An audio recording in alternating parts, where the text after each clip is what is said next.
Ya, kita masuk seri khotbah yang luar biasa sekali, saudara. Strong in prayer. Bulan yang lalu kita belajar strong in Holy Spirit. Kuat ya di dalam Roh Kudus. Hubungan yang luar biasa sekali, saudara. Roh Kudus adalah Tuhan sendiri. Kalau kita punya hubungan yang kuat dengan Roh Kudus, akan ada sesuatu yang luar biasa. Hari ini atau bulan ini kita masuk kuat dalam doa, membangun kehidupan doa yang kuat, saudara. Waktu Tuhan berikan firman Tuhan ini, saya mulai pelajari, saya mulai gali, saya dapatkan ada sesuatu yang luar biasa sekali. Karena firman Tuhan itu rema, saudara. Ya, saya dapatkan doa. Sebetulnya itu adalah salah satu yang luar biasa sekali yang dibutuhkan oleh kita, anak-anak Tuhan. Namun karena sudah selalu sering dibicarakan doa-doa, sepertinya biasa. Padahal di dalam doa ada yang luar biasa. Dalam doa ada pertobatan yang sungguh-sungguh. Dalam doa, saudara, ada pemulihan. Dalam doa ada kesembuhan. Dalam doa ada anugerah. Dalam doa ada tuntunan Tuhan. Ada banyak hal yang tidak mungkin bisa jadi mungkin. Yang tidak ada bisa jadi ada. Ada yang luar biasa sekali. Maka Tuhan sedang ingatkan, bulan ini belajar tentang doa sungguh-sungguh, menyelam lebih dalam. Kau akan melihat sesuatu yang luar biasa yang dulu tidak ditemukan. Dan makin hari saya persiapkan, saya sendiri makin sangat-sangat diberkati. Betapa hebatnya doa itu, betapa pentingnya doa itu. Orang Kristen, saudara, akan ya sungguh-sungguh punya dampak. Kalau doa saudara cetek, saudara nggak begitu bisa mengalami hal yang ilahi yang luar biasa. Tapi kalau saudara masuk ke dalam doa, saudara akan menyelam bersama Tuhan, saudara akan bergerak bersama Tuhan, dan saudara akan mengalami kehidupan ilahi yang dahsyat, yang luar biasa. Breakthrough terjadi, terobosan terjadi, penjebolan terjadi. Sesuatu yang selama ini belum pernah terjadi akan terjadi. Apalagi saat ini adalah saat krisis, ya bulan Juni, Juli. Dan sudah ini ada banyak goncangan atas dunia, goncangan atas bangsa kita. Tuhan dorong kita mendekat, pasang telinga dengan Tuhan. Saudara bisa tangkap remanya. Itu celah-celah di krisis saudara dapatkan. Saudara akan mengalami breakthrough, terobosan yang luar biasa. Maka saya dorong saudara, ikuti sungguh-sungguh pelajaran doa ini. Saudara akan alami pembaruan. Roh saudara, hidup saudara diperbarui di dalam Tuhan. Nah, hari ini juga sama, saudara. Ada sesuatu yang kadang-kadang kita nggak perhatian, itu luar biasa pentingnya sekali, saudara. Akan membuat kita bisa mengalami doa melampaui batas yang selama ini belum ada. Akan kita bisa sampai melampaui batas-batas yang ada. Kita akan belajar dulu dua mode doa. Ada dua mode doa atau ada dua jenis doa. 1 Korintus 14 ayat 14-15. Sebab jika aku berdoa dengan bahasa roh. Katakan doa dengan apa, saudara? Bahasa roh. Maka roh pula yang berdoa. Tetapi akal budi ya tidak turut berdoa. Dengar ya saudara, kalau aku doa dengan bahasa roh, saudara, bahasa roh itu Roh Kudus menuntun kita. Yang kerja adalah roh kita. Akal budi kita itu tidak ikut kerja, saudara. Itu roh, ya, roh Allah menuntun roh kita, ya, menyampaikan doa. Jadi apakah yang harus ku perbuat? Aku akan berdoa dengan rohku. Ya, Paulus berkata, aku akan doa dengan rohku. Tetapi aku akan berdoa juga dengan akal budinya. Akal budinya juga dipakai. Akal budi itu doa dengan akal budi, saudara. Aku akan menyanyi dan memuji dengan rohku, tetapi aku akan menyanyi dan memuji juga dengan akal budiku. Jadi ada dua, sekali lagi doa itu ada dua. Satu doa dengan akal budi yang biasa kita lakukan, saudara. Akal budi ini penting sekali, punya ketajaman, punya sasaran jelas. Aku mau doa tentang kesembuhan, saudara. Arah doa saudara terarah ke kesembuhan. Aku mau doa tentang keluarga, adalah arah doamu tajam ke keluarga. Aku mau doa tentang rema yang dapatkan new wonders terjadi, arahnya ke situ. Aku akan doakan komselku. Aku akan doakan gereja yang Tuhan percaya gini, ada fokus yang jelas. Doa untuk bangsa, doa untuk keluarga, doa untuk kesehatan, dan doa apapun itu sudah pasti sangat penting sekali. Tapi saudara tangkap, Tuhan tidak hanya memberikan satu saja cara doa. Yang kedua yang Tuhan berikan, doa dalam roh. Bukan lagi pikiranmu sendiri, bukan lagi kehendakmu sendiri, bukan lagi rencanamu sendiri, tapi itu adalah kehendak Roh Kudus, rencana Roh Kudus, tuntunan Roh Kudus. Roh Kudus akan menuntun saudara, roh kita doa sampaikan pada Allah Bapa, saudara. Itu bukan pikiran kita, itu pikiran Roh Kudus. Itu bukan kehendak kita, itu kehendak Roh Kudus. Dan doa dalam roh ini doa yang tanpa batas. Karena roh kita dituntun oleh Roh Kudus. Roh Kudus tolong kita untuk berdoa sehingga kita bisa mengalami breakthrough. Doanya sudah pasti sesuai dengan kehendak Bapa. Doanya sudah pasti sangat berguna bagi kita. Doa akal budi bagus, tapi yang kita doakan belum tentu loh. Itu faktanya nanti bisa datang kebaikan, betul? Tapi kalau Roh Kudus, dia maha tahu, saudara. Dia doa yang pasti cocok dengan hatinya Bapa, pasti bisa dikabulkan karena cocok kehendak Bapa. Doa yang pasti datangkan anugerah, pasti datang kebaikan bagi setiap kita. Jadi luar biasa sekali, saudara. Bukan hanya satu saja, tapi dua. Roma 8 ayat 26. Demikian juga roh membantu kita dalam kelemahan kita, sebab kita tidak tahu bagaimana sebenarnya harus berdoa. Kita tuh nggak tahu, kadang doanya salah, kita tuh lemah, seringkali nggak bisa berdoa lagi dengan baik. Kudus menolong ya, tetapi roh sendiri berdoa untuk kita kepada Allah. Malah Roh Kudus doakan kita, saudara, waktu bahasa roh kepada Allah dengan keluhan-keluhan yang tidak terungkap.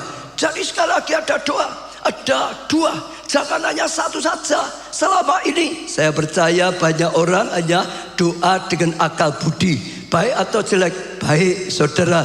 Tapi jangan lupa, ternyata hari ini kita dibukakan ada lagi doa yang sudah diberikan pada kita, yaitu doa dalam roh, dengan roh, tuntun roh. Itu doa tanpa batas, itu lebih saudara, menerobos yang tidak pernah kita pikirkan, itu menerobos semua yang tidak bisa kita lakukan, sehingga bisa mengalami hal yang dahsyat, sehingga juga bisa mengalami yang luar biasa kalau dua-duanya engkau gunakan. Seperti yang diajarkan oleh Paulus itu, aku berdoa dengan akal budiku, tapi aku juga berdoa dengan rohku. Dua-dua digunakan, maka menjadi kekuatan doa yang hebat, kekuatan doa yang dahsyat, kekuatan doa yang melampaui yang bisa dipikirkan oleh manusia. Ada contoh yang cukup bagus sekali, yaitu tentang mobil, kendaraan atau sepeda motor, khususnya mobil, saudara. Ya dulu mobil itu ya pakai premium bensin zaman dulu, betul nggak saudara? Tapi belakangan muncul mobil listrik, saudara. Lah baik mana? Tiap orang masih beda-beda. Suka yang dulu, saudara, pakai premium saja, tapi bahan bakarnya naik terus, mahal, biayanya mahal. Ada orang suka pakai yang listrik. Kenapa? Murah itu, saudara. Mungkin cuma seperti 7 saja biayanya, saudara. Namun kekuatannya beda. Yang pakai bensin masih lebih kuat daripada yang pakai listrik, saudara. Tapi ada satu jenis mobil yang diciptakan hybrid. Hybrid itu dua mesinnya. Ada bisa pakai premium, tapi juga pakai listrik, saudara. Jadi dalam satu mobil itu sudah ada dua. Jadi digunakan sesuai dengan kebutuhan, digunakan sesuai dengan keunggulannya. Kalau di medan yang ringan, di dalam kota biasa-biasa itu listrik terus, nggak habis, nggak gunakan yang premiumnya, saudara. Tapi kalau mulai tanjakan, mulai harus cepat kencang, itu otomatis pindah sendiri yang di bagian bensin. Jadi untuk kekuatannya tetap hebat, untuk hebatnya tetap hebat. Kalau hanya digunakan salah satu saja bagus, tapi terbatas. Tapi kalau dua-dua dipadukan jadi satu, rangkaian satu, saling mengisi, saudara, maka akan luar biasa. Demikian juga dengan doa tadi, jauh lebih hebat dari hybrid mobil, saudara. Ada doa dengan akal budi, tapi jangan lupa Tuhan sudah melengkapi diri kita. Doa dalam roh, doa dalam roh, gunakan dua-duanya. Saudara akan mengalami terobosan, saudara akan mengalami kedahsyatan yang luar biasa di dalam doa, saudara. Ya, Saudara, salah satu bentuk doa dalam roh adalah bahasa roh. Ya, doa dalam roh itu luas. Orang doa itu luas. Doa itu ada permohonan. Doa itu ada berlutut nyembah. Ya, Daniel itu saudara memuji Tuhan. Dalam doa ada renungan firman Tuhan, saudara. Nah, salah satu doa dalam roh yang akan kita pelajari adalah bahasa roh. Tadi berdoa dengan bahasa roh yang dikatakan Rasul Paulus, saudara. Nah, doa dalam bahasa roh diberikan kepada setiap orang, saudara. Markus 16 ayat 7, tanda-tanda ini akan menyertai orang-orang yang percaya. Mereka akan mengusir setan-setan demi namaku. Mereka akan berbicara dalam apa? Bahasa-bahasa yang baru bagi mereka. Ini diberikan pada siapa? Tanda-tanda ini akan menyertai siapa? Orang-orang yang percaya. Siapa saja yang percaya, dia akan dapat pengurapan tanda-tanda seperti ini. Kalau saudara baca lengkap di rumah, dia akan punya kuasa usir setan. Dia akan punya kuasa tumbang sakit, tangan atas orang sakit akan sembuh. Tapi juga dia akan punya kuasa apa? Bahasa baru, bahasa roh, saudara, diberikan jadi kepada setiap orang. Kenapa? Kalau kita belajar di Alkitab, saudara, ya seperti murid-murid, saudara, melayani Tuhan, ikut Tuhan Yesus, dimuridkan, tetap belum punya kuasa. Setelah Yesus ya mengorbankan diri, mati, bangkit, mau naik ke surga, ada amanat agung. Pergi, jadikan semua bangsa muridku. Tapi Yesus tahu mereka belum punya kuasa. Pergi, tapi jangan sekarang. Tunggu di Yerusalem. Ada janji daripada Allah Bapa. Kamu akan dipenuhi Roh Kudus. Kamu akan dibaptis dengan Roh Kudus. Sejak satu, kalau Roh Kudus sudah turun atas kamu, kamu akan terima kuasa. Maka setelah itu baru kamu melangkah, melayani dengan kuasa Tuhan, melayani dengan kekuatan Tuhan. Engkau akan sukses, engkau akan berhasil bawa Injil sampai ujung bumi. Kalau sudah terima kuasa. Mereka nantikan pada hari ke-10 Pentakosta, tiba-tiba disambar, dilawat Roh Kudus. Ada deru angin yang kuat sekali. Ada lidah api yang hingga pada setiap orang. Semua orang 120 itu semua dapat. Ada lidah api yang turun atas mereka. Setiap orang. Lalu semua 120 penuhlah mereka dengan Roh Kudus. Setelah itu mereka mulai berkata-kata dalam bahasa roh. Jadi saudara, bahasa roh itu ya salah satu tanda utama orang penuh dengan Roh Kudus. Jadi saya bisa dapatkannya, saudara bisa, saudara bisa, saudara bisa, saudara bisa, saudara bisa, semuanya bisa. Ini tanda untuk orang yang percaya. Prinsipnya percaya, nggak bisa. Pendeta nggak percaya, nggak bisa. Penginjil nggak percaya, nggak bisa. Yang percaya bisa. Amin, saudara. Ya, tapi harus apa? Dipenuhi Roh Kudus. Efesus 5 ayat 18. Dan janganlah kamu mabuk oleh anggur. Jangan mabuk oleh anggur. Katakan, janganlah kamu mabuk oleh anggur. Karena anggur menimbulkan hawa nafsu. Tetapi hendaklah kamu penuh dengan Roh Kudus. Yang satu dikatakan jangan mabuk, yang satu dikatakan harus penuh. Artinya apa, saudara? Ya, orang itu ya kadang-kadang nggak ngerti penuh Roh Kudus itu gimana. Setiap orang bisa percaya itu sudah ada karya Roh Kudus. Nggak ada karya Roh Kudus, kita nggak bisa kena Yesus itu Tuhan. Kita nggak bisa percaya. Kita bisa datang terima Yesus karena karya Roh Kudus. Murid-murid itu bisa sampai jadi murid, mau dimuridkan karena ada karya Roh Kudus. Tapi karya Roh Kudusnya belum penuh, saudara, maka lemah. Baru ya sampai di lutut, baru sampai pergelangan mereka datang pada Tuhan, saudara, doa, tapi belum penuh, saudara. Sampai waktu Pentakosta, tiba-tiba janji Bapa dijawab. Mereka dipenuhi dengan Roh Kudus. Oh, dicurahkan luar biasa. Ada deru angin, ada lidah api, hingga dikatakan maka mereka penuh dengan Roh Kudus. Setelah penuh, maka keluarlah bahasa roh. Bahasa roh keluarlah gitu, meluap, saudara. Jadi saudara, sekali lagi setiap orang bisa, tapi harus penuh, saudara. Mabuk, orang mabuk itu icip-icip sedikit atau minum banyak? Saya mau tanya, Sampai mabuk itu sedikit atau banyak? Banyak, penuh sampai mabuk. Sama Roh Kudus, bukan hanya icip-icip, penuh terus, isi terus, isi terus, isi terus sampai penuh. Saudara, maka meluber. Ada kata-kata dalam bahasa roh. Tepuk tangan untuk Tuhan yang bisa memberkati kita, saudara.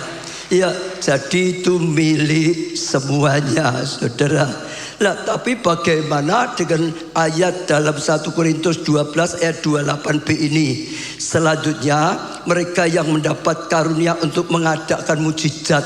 Ada orang yang dapat karunia, katakan ada orang ya yang dapat karunia ini tidak semua, saudara ya, untuk mengadakan mujizat, untuk menyembuhkan, dapat karunia menyembuhkan, untuk melayani, saudara, untuk memimpin, saudara. Nah ini saudara perhatikan sekarang, dan untuk berkata-kata dalam bahasa roh. Di sini kan ditulis ya bahasa roh itu karunia. Ya, karunia menyembuhkan, Tuhan berikan.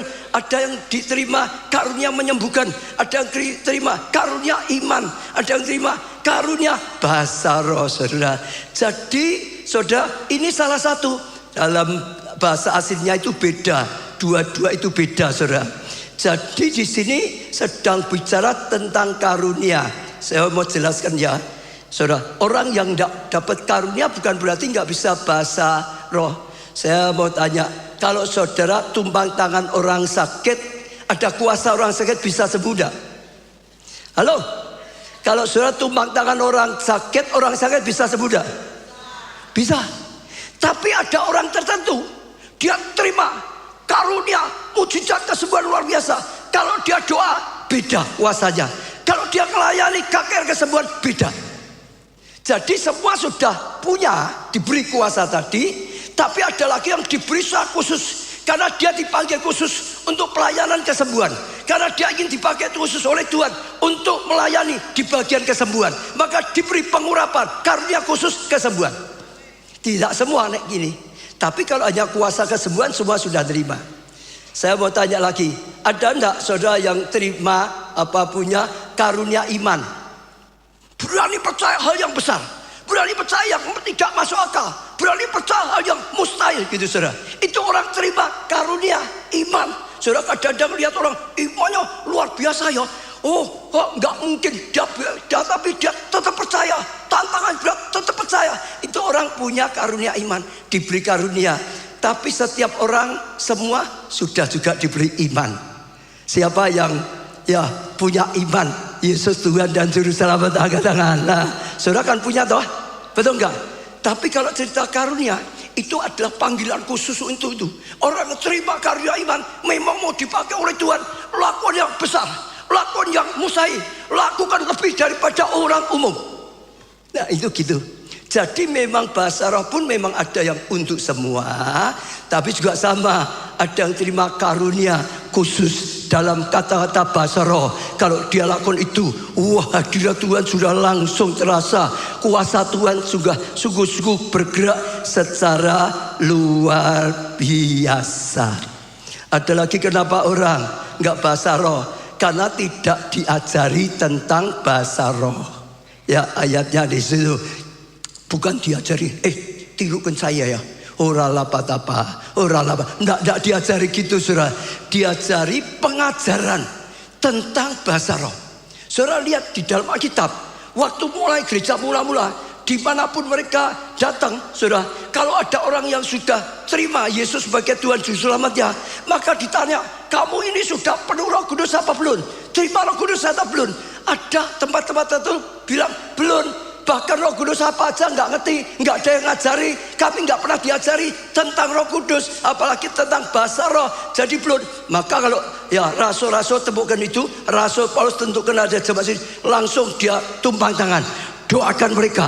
Nah, akhirnya mereka penuh dengan Roh Kudus. Setelah mereka penuh dengan Roh Kudus, mereka mulai berkata-kata dalam bahasa roh.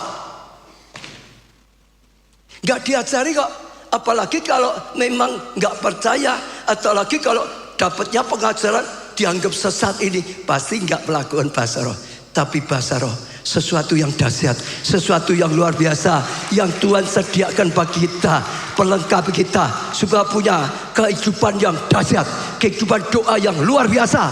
Doamu punya kuasa, doamu didikan oleh Tuhan, doamu menyukakan hatinya Tuhan, doamu punya dampak yang luar biasa. Ada lagi yang berkata itu zaman dulu, sekarang sudah tidak pakai lagi bahasa roh, itu tidak dipakai. Tuhan nggak lagi kasih bahasa roh, mosok hanya dulu saja. Sekarang tidak, saudara. Kita baca 1 Korintus 13 ayat 8. Kasih tidak berkesudahan. Seringkali pakai ini, saudara. Nubuat akan berakhir. Nubuat itu artinya akan berakhir, itu berhenti, nggak ada lagi nubuat, saudara. Bahasa roh akan berhenti. Ada saatnya bahasa roh itu juga akan berhenti. Pengetahuan akan lenyap, saudara. Ada saatnya pengetahuan akan lenyap. Tetapi saudara dengar sekarang, saat ini belum waktunya itu. Nah, kalau saat ini pengetahuan sudah lenyap, terus gimana? Ya toh, kasih selamanya sampai di surga, kasih toh, saudara. Nah, tapi seperti tadi nubuat, kita butuh nubuatan rema yang daripada Tuhan. Sesuatu perkataan ilahi tetap dibutuhkan, apalagi saat-saat seperti ini. Pengetahuan dibutuhkan. Malah kita berkata akhir zaman Tuhan akan bukakan pengetahuan yang luar biasa sekali. Yang dulu belum dibukakan akan dibukakan luar biasa. Ini waktunya belum seperti yang dikatakan itu, ada waktunya nanti. Seperti bahasa roh juga saat ini dibutuhkan, karena punya hal yang luar biasa yang akan menyertai kita, menopang kita, memakai kita luar biasa. Lah, kita akan belajar fakta tentang bahasa roh atau juga faedahnya. Yang nomor 1, bahasa roh menguatkan diri kita. Katakan, saudara, bahasa roh menguatkan diri kita. Sekali lagi, bahasa roh menguatkan diri kita, menguatkan saya, menguatkan saudara, kita semua. Dengan bahasa roh kita itu akan dikuatkan. Dengan bahasa roh kita itu akan membangun roh kita semakin kuat, semakin mantap, semakin bertumbuh dengan bahasa roh. 1 Korintus 14 ayat 4a. Siapa yang berkata-kata dengan bahasa roh, ini yang berkata Paulus semua ya dari tadi ya, ayat-ayat itu ya. Kalau saudara berkata dalam bahasa roh, ia membangun dirinya sendiri, bangun diri kita, bangun diri. Waktu kita bahasa roh seperti yang biasa kita lakukan, roh kita dibangkitkan, roh kita dibangun. Ada ya satu sarana mengalami pemulihan. Waktu lemah, tiba-tiba dengan bahasa roh dipulihkanlah, saudara. Waktu saudara kehilangan hadirat dan macam-macam, bahasa roh cepat dipulihkan. Bahasa roh itu dengan roh kudus, dengan roh kita itu sedang kerjasama, melekat. Ada transfer spirit yang luar biasa sekali. Ya, di dalam dunia binatang ada satu binatang yang bisa pakai contoh luar biasa, namanya axolotl. Saudara, itu saya ceritakan sedikit, jangan disetel dulu supaya lebih jelas. Dia itu bisa punya pemulihan diri otomatis. Tangannya putus gitu, saudara, nanti bisa pulih, bisa keluar lagi. Hidupnya putus gitu, saudara, nanti bisa keluar sendiri. Coba ditayangkan sekarang. Hewan ini sering jadi bahan penelitian karena kemampuannya yang menakjubkan. Namanya axolotl, salamander unik dari Meksiko ini menghabiskan sepanjang hidupnya di dalam air.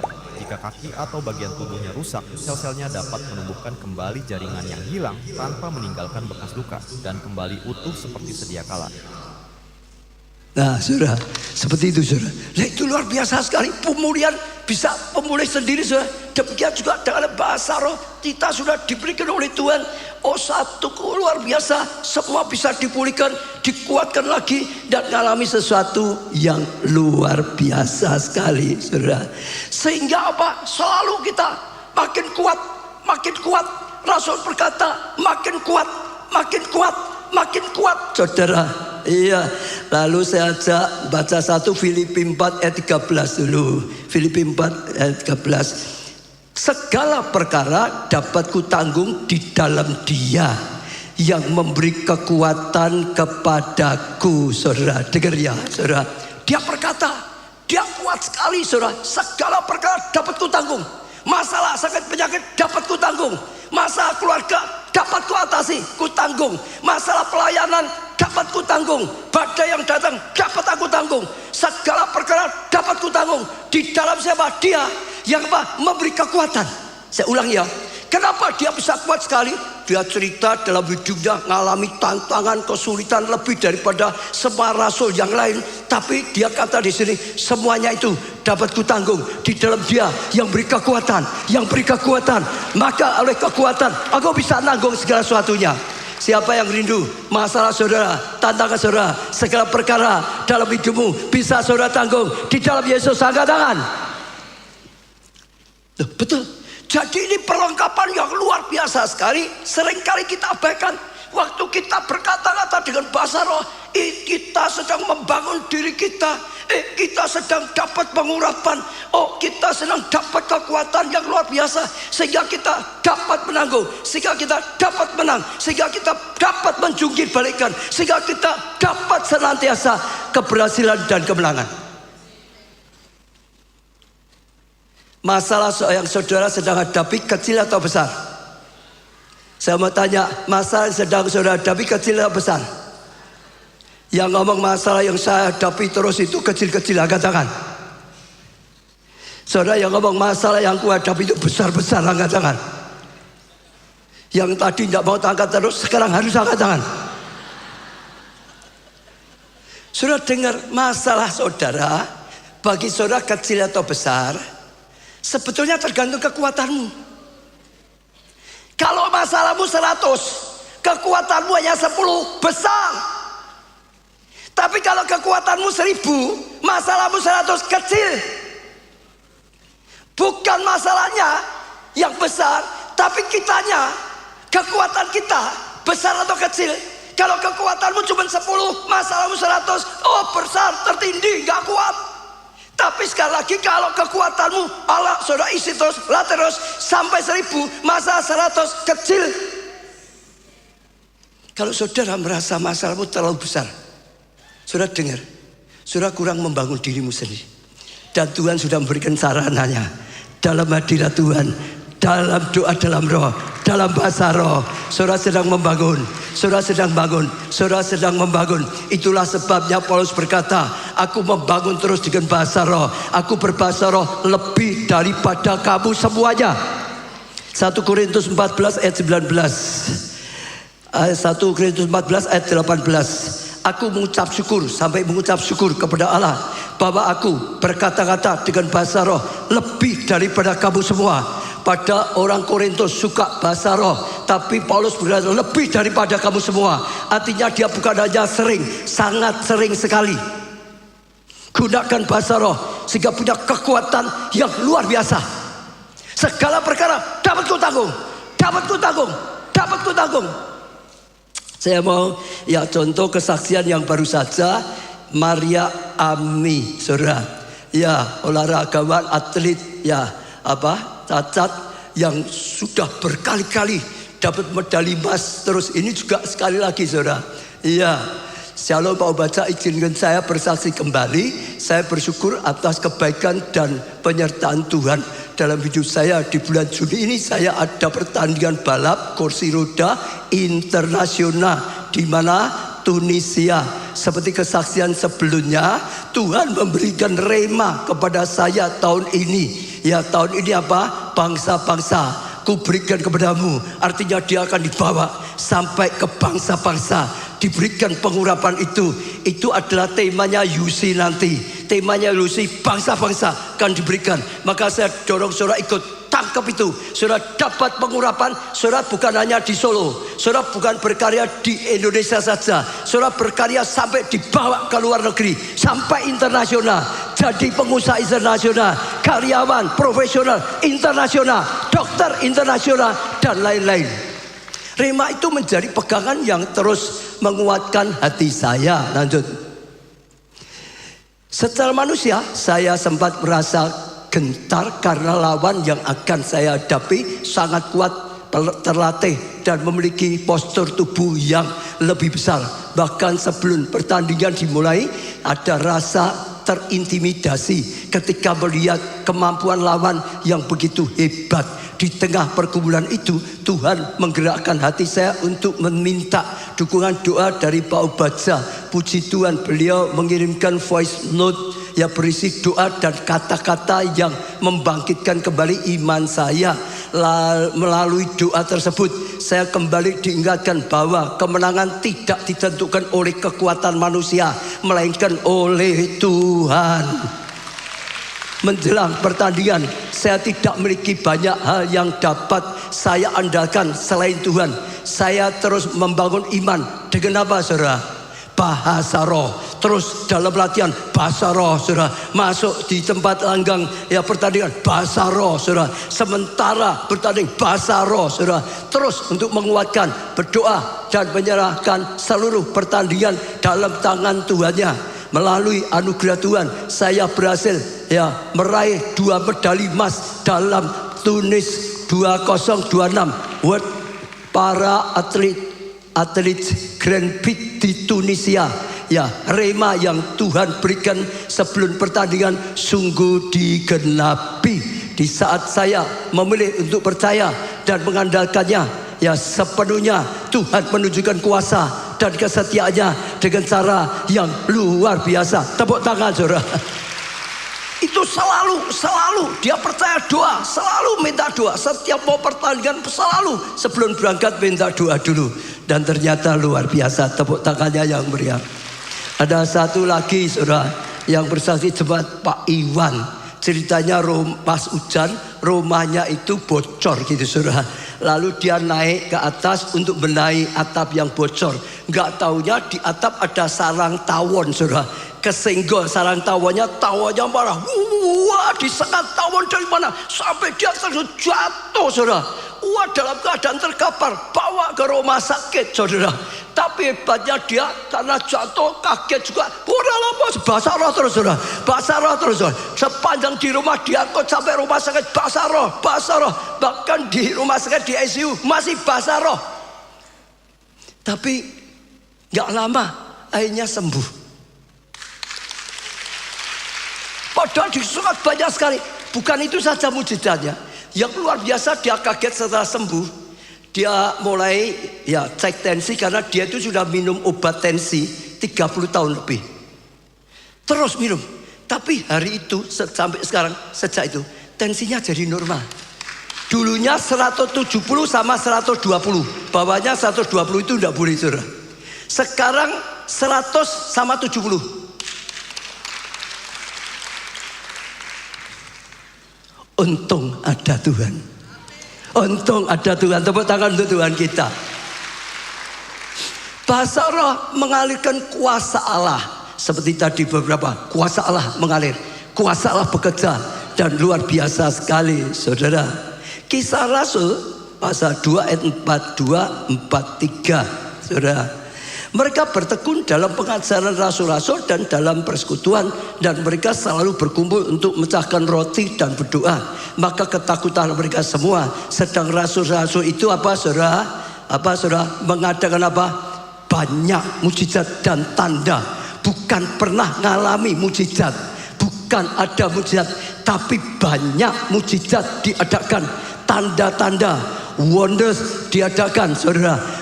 Luar biasa. Banyak alami terus, saudara. Saya percaya itu sesuatu yang luar biasa sekali. Sejak mereka dilawat oleh Roh Kudus, di Kisah Rasul 2 ayat 1 dan sampai 4 itu, mereka tiba-tiba penuh dan mulai bahasa roh.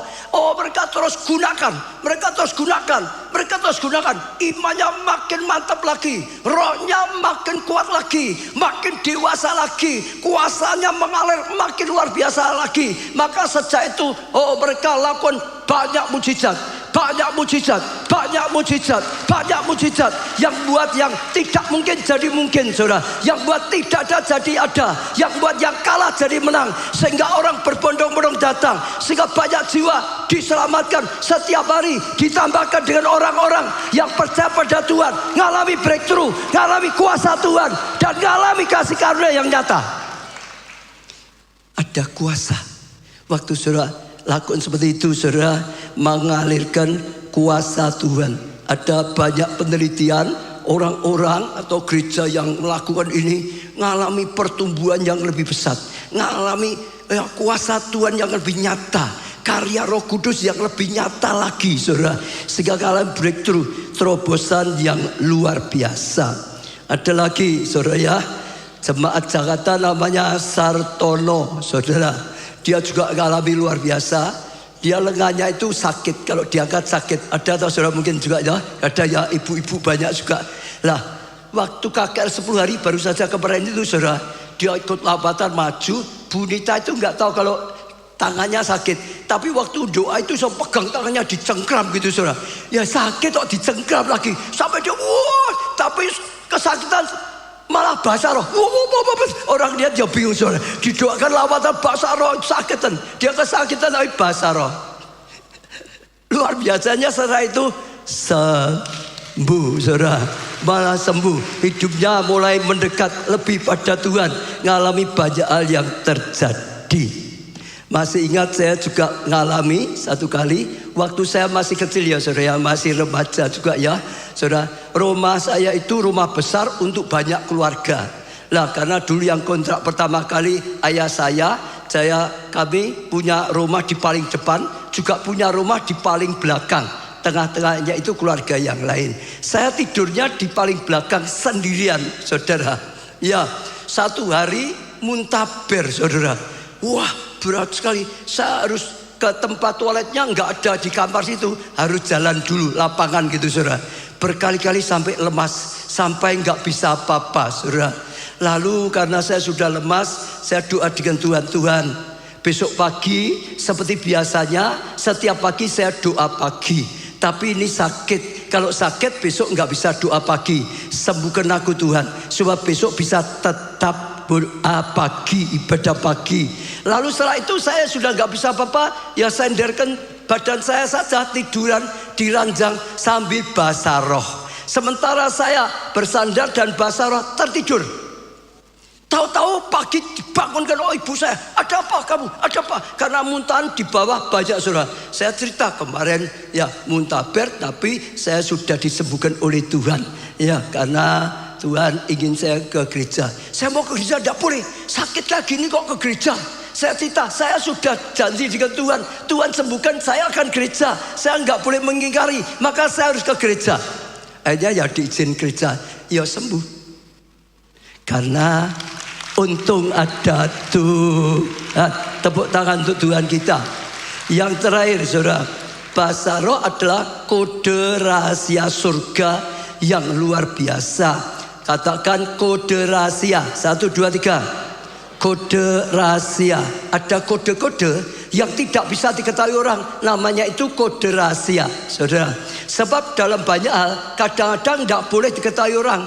Ya, rahasia itu kalau bocor, maka rahasia itu tidak ada gunanya lagi. Apalagi dalam dunia yang sedang perang saudara. Ya, contoh sekarang Amerika dengan Iran, Israel saudara. Mereka pasti punya kode-kode yang nggak boleh diketahui. Waktu mereka instruksi ke tentaranya, ya kalau disadap, oh musuh bisa tahu, bisa dicegat, bisa dihancurkan kekuatan di mana. Maka butuh kode yang nggak bisa diketahui oleh lawan saudara. Lah, zaman perang dunia kedua ada salah satu kisah yang saya baca. Kenapa Amerika menang atas Jepang saudara? Dulunya berkali-kali saudara, wah Jepang itu pandai sekali, bahkan buka kode-kode nafsirkan itu luar biasa. Seringkali kecolongan, ketahuan, lalu diserang lebih dulu saudara. Lalu ada salah satu pejabatnya berkata, di Amerika ini ada suku aslinya, pedalaman saudara. Ya, saya pernah hidup di sana bersama mereka. Mereka bahasanya tuh sulit sekali. Karena bahasanya nggak ada tulisannya, semuanya lisan. Jadi kalau untuk dipelajari gimana? Nggak ada tulisannya, nggak ada abjadnya juga, saudara. Harus orang-orang yang memang lahir di situ dan lama di situ baru bisa. Lalu ya dia berkata pasti orang Jepang nggak mungkin bisa. Lalu akhirnya sepakat, saudara, dipakai beberapa, ditempatkan tuh jadi menerjemahkan. Dia ngirimnya pakai bahasa pedalaman ini, yang sana terima seperti ini, baru diterjemahkan ke bahasa Inggris lagi. Sehingga di semua jalur itu Jepangnya adab, tapi ya nggak ngerti apa. Mau dipecahkan ya nggak bisa, nggak ada abjadnya, nggak ada apa-apa, nggak tahu saudara. Dan itu salah satu kunci kemenangan. Kenapa? Rahasianya tidak diketahui oleh musuh. Nah, saudara dengar bahasa roh. Itu bahasa rahasia. Yang tahu cuma Roh Kudus dengan Allah, Tuhan. Ayo, Tuhan Yesus lah gitu saudara. Pokok antar Tuhan sendiri. Itu bahasanya Tuhan. Gak ada orang yang tahu. Setan gak tahu. Iblis gak tahu. Gak ada yang tahu, saudara. Ini yang disebutkan di sini adalah bahasa seperti itu, saudara. Bahasa rahasia. Gak ada yang tahu. Namun saya mau berikan dua, saudara. Dua pengertian, saudara tidak bingung. Ada dua macam bahasa roh. Dikeluarkan dulu. Ya, ini saudara lihat. Ada dua macam bahasa roh. Yang pertama bahasa asing. Dalam bahasa Yunan sebutnya senolalia. Katakan senolalia. Ini kisah Rasul 2 itu. Waktu dilawat pertama kali, mereka tiba-tiba penuh Roh Kudus, lalu berkata dengan bahasa asing, saudara. Iya, ada yang bahasa Spanyol, ada bahasa Arab, ada bahasa Libya, ada bahasa Yunani. Mereka orang-orang yang dengar disuruh, orang Roma heran. Mereka berkata untuk bahasa kita masing-masing, saudara. Itu bahasa yang mereka harusnya nggak bisa, tapi saat itu mereka dapat pengurapan bahasa roh, bisa bahasa yang lain, sehingga itu jadi berita untuk keselamatan luar biasa. Maka saat itu orang di sana bahasa apapun, bangsa apapun, saudara, bisa mengerti, bisa dijamah oleh Tuhan, bisa diselamatkan. Hari itu 3.000 jiwa diselamatkan. Itu saudara bahasa roh. Dalam bahasa aslinya tulisannya senolalia. Ada. Saya kita ngalami, saudara. Dulu waktu Toronto Blessing, saudara, dilawat banyak sekali manifestasi. Salah satunya bahasa asing ini. Ada jemaat, tiba-tiba bahasa Inggris, tiba-tiba bahasa Mandarin atau Jepang itu, saudara. Tapi saya nggak yakin bisa nggak ya, nggak ngerti siapa dia. Kalau memang dia bisa kan ganti. Tapi satu kali Bu Maria, ya Bu Nita, ada Pak Jo juga khususnya Bu, bahasa Mandarin, bahasa Inggris. Saya tahu dia itu nggak bisa. Itu waktu masih remaja semua, saudara. Saya tahu orang tua, jadi orang tua saya tahu nggak bisa. Tapi nyatanya saat itu bisa mengatakan bahasa Inggris, bahasa Mandarin, saudara. Jadi itu yang dikatakan di sini. Ada banyak sekali, seringkali berguna untuk orang-orang tertentu yang mendengarkannya, saudara. Ada kisah lagi, saya beri contoh ya. Ibu Agus Suryo, Pak Arif mestinya tahu ya, switchin itu ya. Satu kali waktu retreat, saudara. Kalau saudara kenal Ibu Agus Suryo itu, kalau lama itu, sudah sampai suaminya malu katanya. Istri saya itu overthinking kok katanya.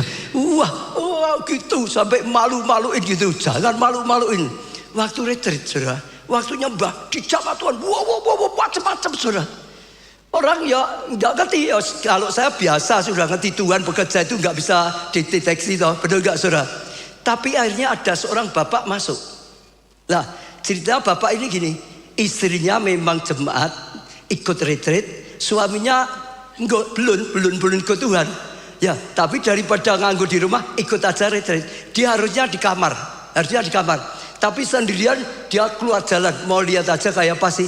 Dia inguk-inguk di jendela gitu loh, saudara. Ternyata dia berkata, waktu Ibu Agus Suryo itu, itu dalam bahasa Mandarin ngomong dengan, kamu masuk, ngapain? Hanya nengok-nengok, saudara. Masuk ke dalam, ayo mulai dengarkan, ayo terima. Aku jurusan dijamah oleh Tuhan, masuk, dijamah, akhirnya bertobat, diselamatkan. Kadang-kadang nggak ngerti, tapi itu ada sungguhan. Saya pernah dengar kesaksian juga, ya satu persekutuan di Jakarta. Tiba-tiba ada yang berkata bahasa roh. Tadi itu, saudara, setelah pulang ada satu ibu konsultan dari Jepang, saudara, nyalami dia, terima kasih. Dia sendiri tidak ngerti. Kenapa? Kamu tadi kan bahasa roh. Itu bahasa Jepang pedalaman saya, bahasa kampung saya. Engkau sedang nyampaikan pada saya perkataan yang tidak bisa didengar oleh orang lain. Ada, saudara. Tapi yang sering kita lakukan bukan itu. Yang sering kita lakukan ada ini, logat ganjil, yang tidak bisa diketahui oleh semua orang, yang kita sebut glosolalia. Katakan glosolalia. Sekali lagi, glosolalia. Dan saya percaya kalau saudara bisa tangkap, ada kuasa yang luar biasa. Tepuk tangannya yang meriah, saudara, untuk Tuhan kita Yesus Kristus. Ada banyak kesaksian, tapi tidak mungkin. Satu saja saya tutup supaya lebih mantap, saudara. Dulu zaman Petrus, jadi karena kejahatan banyak, jadi pemerintah saat itu ada pokok penjahat itu sudah ketemu tembak saja mati ditinggal, saudara. Ada orang mati di mana-mana. Tidak ada satu kejadian, ibu itu bersaksi di satu persekutuan. Dia bilang satu hari sekitar jam 1 saya itu dibangunkan oleh Tuhan, oleh Roh Kudus. Disuruh doa. Lah doa apa? Bahasa roh sudah. Jadi dia disuruh doa. Tidak ngerti mau doa kenapa, tidak ngerti pokoknya doa. Bahasa roh berjam-jam sudah. Rasanya terus doa. Tiba-tiba menjelang mulai terang, pintu digedok, dong. Dia buka, anaknya tinggi besar sudah, kekar, lari peluk dia sambil nangis. Dia yang bingung, anak saya kekar tinggi besar, ini pulang-pulang nangis gero-gero. Lalu ditanya kenapa? Dia bilang, malam itu dia ditangkap. Dia dikira salah satu yang harus dibunuh gitu, saudara. Kamu pasti ini toh, namanya ini. Dia bilang bukan. Dia tetap menolak, bukan. Tetap, oh ini datanya jelas sekali, kamu pasti ini. Dia tetap bilang bukan. Setelah sekian lama lalu ya penembak misterius ya ngomong, ya sudah kalau bukan pulang. Lah sementara dia mau pulang, Roh Kudus ngomong, jangan. Engkau jalan pulang ditembak mati. Dengar ya saudara, Roh Kudus bisa nyegah dia, jangan pulang. Engkau pulang ditembak mati. Lalu dia berkata, oh ini masih gelap, aku tidak berani pulang. Ini bahaya, ini masih gelap kok. Kalau aku pulang nanti ada apa-apa. Aku akan pulang nanti kalau sudah mulai terang. Lalu para penembak Petrus itu mikir, kalau dia benar penjahat pasti berani pulang. Memang hidupnya malam, betul gak? Kalau pulang saja nggak berani, mestinya dia bukan penjahat. Akhirnya ya sudah ditinggal. Setelah ditinggal pergi, dia tetap hati-hati, takutnya diintip. Sampai mulai terang dia pulang. Lari rumah, ketuk gebrok pintu, peluk ibunya, dan akhirnya selamat. Saya akan katakan, ada satu yang kita sering lupakan, saudara lupakan. Doa dengan akal budi, tapi ada doa dalam roh. Itu senjata yang hebat, yang tanpa batas, jangan tidak digunakan.